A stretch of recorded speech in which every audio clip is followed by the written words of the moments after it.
So to get the solenoid out, I do recommend renewing the seals every few years or so, or even yearly if you want, because it's so easy. You need a skinny wrench. You do not put anything, pliers or anything on the solenoid itself, because you will break it. It's a sealed unit, it cannot be repaired. You got to get it by the nut. This is a special skinny wrench right here. I got on Amazon pretty cheap. I don't know if it's wide enough or not. This is the one I bought, and I keep it for the solenoid. I bought it 15 years ago from McMaster's. It's a Martin 606B, and it is the right size, and it's skinny. You know, it will exactly fit on that solenoid, and it'll allow me to get off. Make sure your battery is disconnected. You want to get your connectors off. It does not matter which way they go on the solenoid. I did mark my solenoid its current orientation, but it's really not going to matter. Also, it doesn't matter which one of these goes on which one. And put your oil pan underneath it, and you're going to need to work it in there and find the best angle, and so you can get this thing loose. Once it's loose, you can just unscrew it, so it'll be pretty easy. All right. Well, that didn't work out very well at first. I'm trying to figure out how did I just couldn't get the wrench. Is interference on the bottom half. I just couldn't get it on. Maybe just a third of the way on. That wasn't enough to grab that nut for any torque, or I'd be damaging something. You have to get that nut to sit in the seat all the way. So I remember how I did it last time is I did it from overhead. I had the tonneau cover off. I do not want to do that for obvious reasons. So all I simply did was, you can see, got my angle grinder out, and I didn't modify the inside at all, but I did shave it a little bit on the sides, just to skinny it up just a little bit more. And the main thing I did was, you can see I shaved down the bottom half. And that just happens to be the angle my nut is at, what worked out good for me.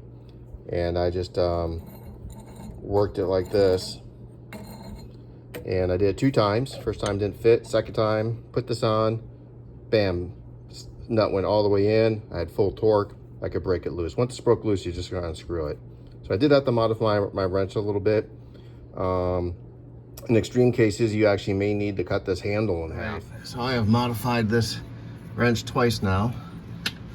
So for me, the wrench lined up pretty good at this nice angle right here that cleared the frame. I can only get it on about a third away, and it would just slip off. You need it. See how it goes all the way in now? That's because I shaved the bottom off a little bit.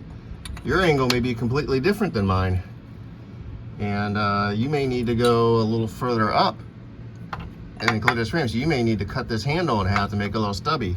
I will tell you, and I'm trying not to use it, obviously, is if you got a factory cover or relocated like I did, you've got an access panel right here to go in under the carpet by your tunnel on the inside the car.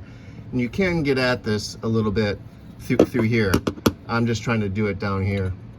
But if this angle was off, I'd be going on up there. Anyways.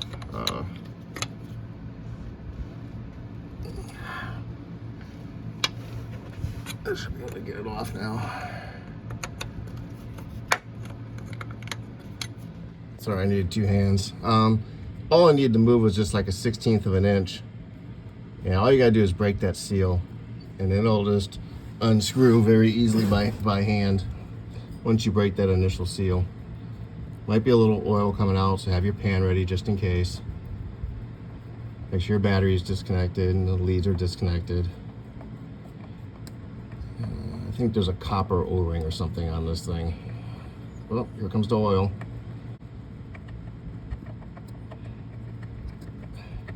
Oh, apparently there's a lot of threads. There she is. There we go. All right, let's go to the next step now. You can always bench test this thing with a 12-volt battery. And you can see it.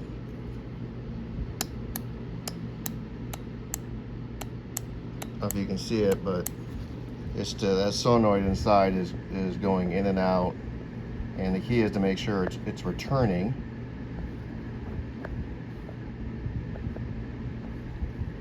Do it again.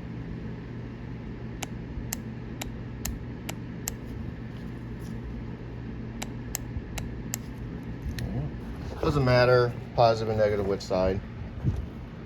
And you just want to make sure it's moving forward and returning. And when it's doing that, you can get your meter out. It's a 2 amp draw. I just kind of hooked it up to a battery here. Here's kind of the sealer ring, which I'll probably reuse. And the O-rings. It's 12 volts here, and a 2 amp draw means it's healthy. Tricky part. So this part's sealed, but this part, in order to get at the rest of the O-rings, you gotta take out this little C-clip on the end, and then you can wipe those with oil, but you don't need to clean it yet. You gotta get it apart first. Probably should have taped that, but using one of these isn't going to work because these holes are basically touching each other. So I just took an ice pick thing I had, stuck it in one hole, got it through, and kind of pried up and over, so it was pulling over the first hole here. And it just took just a little bit of a tug, and it basically just plopped out. Now you gotta get the plunger out, and the O-rings are gonna hold it in a little tight, so it won't come out. It's not magnetic, can't pull it. So you notice there's a little hole on top. So I'm just gonna use that same pick and just give it a little side pressure and trying to pull it out. Ooh, almost came.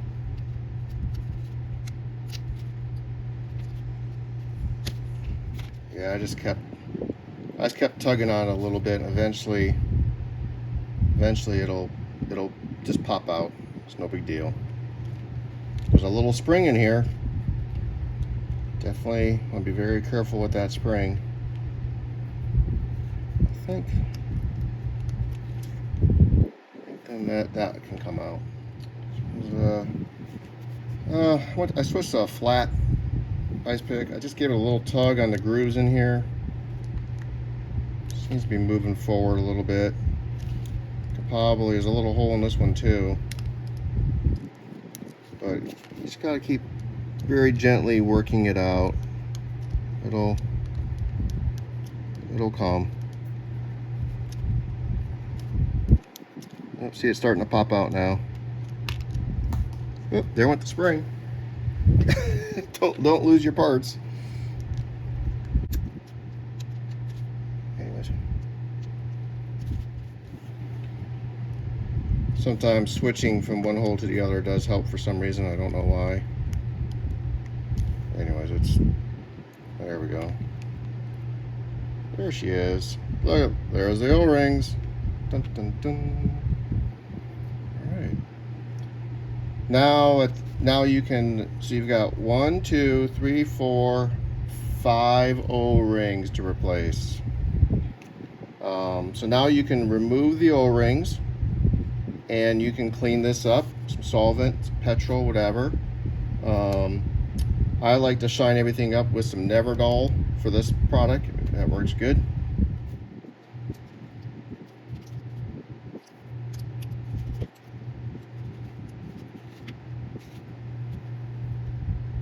Somebody's gonna be really hard to get out with a tool, but you just gotta get these out. Find a smaller tool if you need to.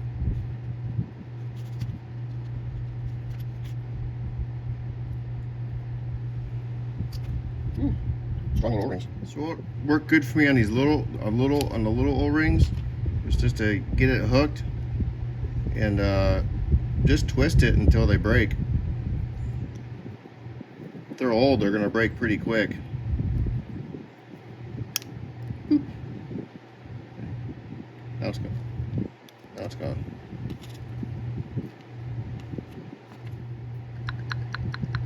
This thing should kind of rattle a little bit, as I recall. Should be loose inside, but you're going to get in there and you're going to clean the inside and the outside. But you should hear that rattle. There should be flex. It's held in place, I think, by this spring, but it should be loose and not stuck. The solvent. See some of the credits picking up. I need a longer Q-tip is the problem. This thing's like supposed to be holding pressures of like 200 plus psi, so this is a very weak spot on the J-type overdrive, and it has to be working. They're also over $200 for a new one of these, so typically some new O-rings and they're working just as good as new. I will tell you, with a good cleaning, the clicking has gotten looser. That's a little bit more noticeable. Cleaned it. I'm gonna wipe it with the Neverdol, and then I'm gonna clean it again. This Neverdol tends to leave a little bit of residue behind.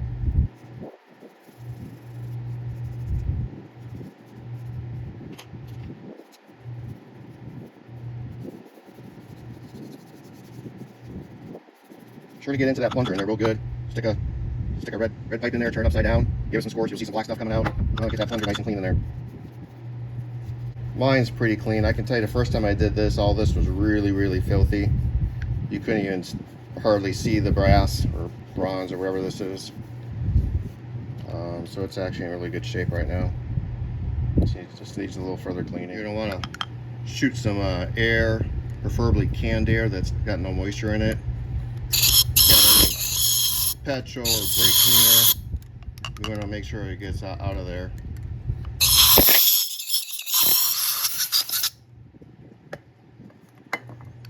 That moves nice now. Much better. At this point, you want to think yourself as a doctor. Wash your hands. Get a clean towel. You want a completely lint-free environment at this point. So everything's clean and polished now. The final step is I would just take a little brake cleaner and just all these O-ring grooves, just go in there one last time and give them a good cleaning. You are going to get a little, see how it's turning black? You are going to get a little bit of stuff. You're going to want to get all that cleaned out. For 1, 2, 3, 4, 5. Let's talk O-rings. So from McMaster.car, you're going to get enough O-rings to rebuild about 200 of these things. 70 bunion, size 7, quantity 2. So that's these two right here. 70 bunion, size 10. That's this one right here. 70 bunion, size 14, quantity 2. And that's these two right here. They're okay, but they're definitely getting a little bit on the hard side. And one of these kind of cracked really easily. FYI, this is my custom built Q-tip extender, so I could get to the bottom of this thing and clean off that plunger. Poured a little oil in the cap. That way I can at least get it started. You're going to do the 2 small O-rings first. Your new ones, of course, you want to make sure those are lubricated well. Probably going to pull it on this end because it looks smaller. Anyways, just work it into these 2 grooves here very carefully. Really not too hard. That's the first one.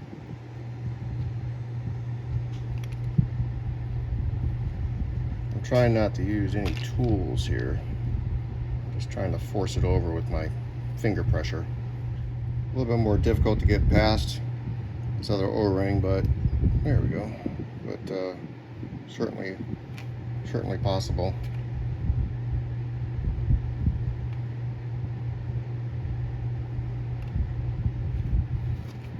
All right. So now we can start assembly.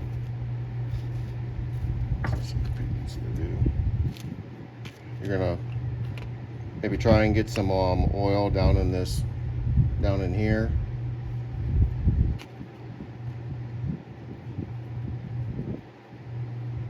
Wouldn't hurt to maybe even pour a little bit down in there. Get that shaft in there lubed up again. May make a little bit of a mess, but that's okay. And cover this thing in oil.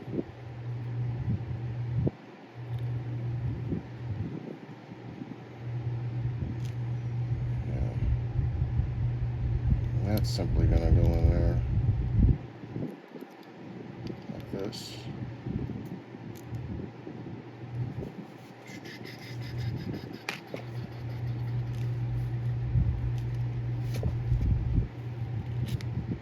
There she goes.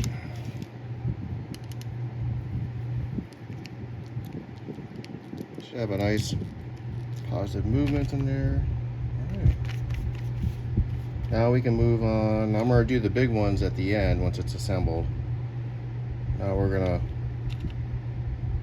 work on putting the spring in, and let's get the O-ring on this one next. So dip oiled up. This one. O-rings are always fun. There we go.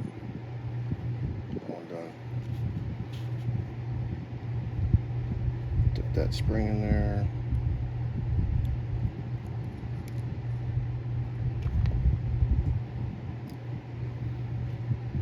Just gotta figure out how to keep that sucker centered.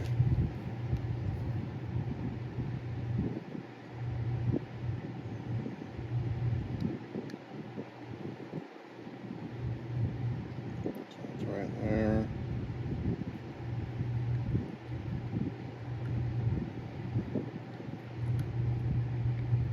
There we go. Got a little springy push to it, so that's good. See that? Alright. Getting there. That makes getting that C-clip in a lot of fun, by the way. Now we can lube this up. And then we get a couple more O-rings.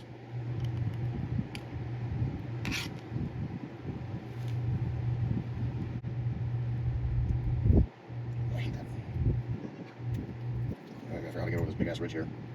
I need to do a little bit of persuasion. There we go. All right. So we're looking pretty good here. What's left now is to push this down and get this C-clip in, which is probably not gonna be fun, but I'm gonna do it. So first thing I did was I took that C-clip and I clamped it in my vise to make it flat, make sure it's perfectly flat again. And then this thing, and then I pushed the plunger in so that the groove was exposed. And right now I've got it, I just laid it in. So now half of this thing is actually stuck in the groove, and which is holding the spring and the plunger back. Now, I don't know, I've not done this in like 10 years, but somehow I got to keep it in there and then maneuver this thing again on top of each other. I don't see it popped out, but yeah, you kind of get the idea. This pushes in pretty easily, and you can get it jammed in there to hold it in place. I'm gonna continue on it. See, yeah.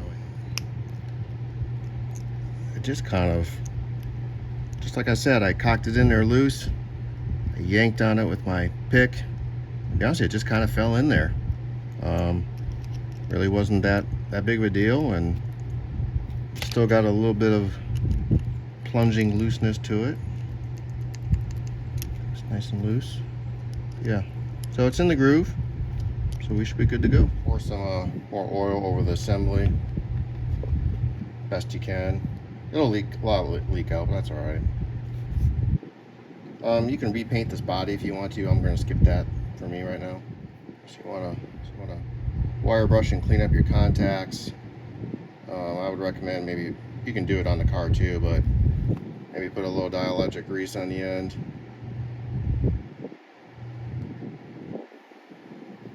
Poured oil over this. Most importantly, don't forget to put your copper sealing washer back on. You can buy new ones if you want. And then I'm gonna give this thing a push and turn. There we go. And you can, I'm sure there's a torque for it. You're not gonna be able to torque this, of course. Good mechanic feel. And probably limited by the extent of, here it's tight now, so I just need to take the wrench and snug it up. It's heading up.